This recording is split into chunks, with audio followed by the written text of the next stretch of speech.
দশমীতে মায়ের বিসর্জনের দিন আহেরি চক্রান্তে মৃত্যুর মুখে রাঙা। হ্যাঁ বন্ধুরা, আমরা এমনটাই দেখতে পাবো রাঙামাটি তীরন্দাজ ধারাবাহিকের আগামী পর্বগুলোতে।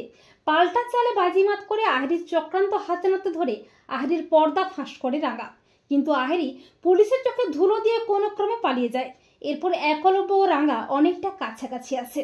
এরপর আসে দুর্গাপুজো। একলব্যের পাড়ায় বড় করে দুর্গাপুজোর আয়োজন করা হয়। রাঙা নিজের হাতে পুজোর সমস্ত আয়োজন করে, সবাই মিলে পুজোর আনন্দে মেতে ওঠে। অপরদিকে আহেরি আরো ভয়ঙ্কর হয়ে ওঠে। আহেরি বলে, রাঙা, তোমাকে আমি শেষ করে ফেলবো। তুমি একলব্যকে আমার কাছ থেকে কেড়ে নিয়েছো, তোমার জন্য আমার জীবনটা নষ্ট হয়ে গেছে। এই দশমীতে মায়ের বিসর্জনের দিনই হবে তোমার শেষ দিন। এরপর আসে দশমী।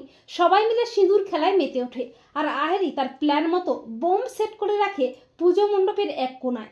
আহেরি ছদ্মবেশে আসে পুজো মণ্ডপে। এরপর সবাই যখন আনন্দে ব্যস্ত থাকে, তখন রাঙা হঠাৎই বোমটা দেখতে পেয়ে যায়। রাঙা বলে, এখানে বোম রাখা আছে, তোরা সবাই এখান থেকে চলে একটু যায়। একলব্য বলে, রাঙামতি, রাঙামতি, বোমটা তুমি আমাকে দাও। রাঙা বলে, না উড়ান বাবু, তোর কিছু হয়ে গেলে আমি শেষ হয়ে যাবো রে। এই বলে রাঙা তড়িঘড়ি করে বোমটা হাতে নিয়ে ছুটে যায় জলে ফেলতে, আর ঠিক তখনই বোমটাও ফেটে যায়। রাঙা রক্তাক্ত অবস্থায় মাটিতে লুটিয়ে পড়ে। প্রমিতা ও বাড়ির সবাই হাউমাউ করে কাঁদতে থাকে, আর একলব্য রাঙাকে জড়িয়ে ধরে পাগলের মতো কাঁদতে থাকে। একলব্য বলে, রাঙামতি, রাঙামতি, তোমার কিচ্ছু হবে না, তুমি ঠিক হয়ে যাবে। এই বলে একলব্য রাঙাকে কোলে তুলে নিয়ে হসপিটালে যায়। তো বন্ধুরা, তোমরাও এটাই চাও তো যে আহেরির ভয়ঙ্কর চক্রান্ত থেকে একলব্য যেন রাঙাকে বাঁচাতে পারে? কমেন্ট করে এক্ষুনি জানিয়ে দাও তোমাদের মতামতটি।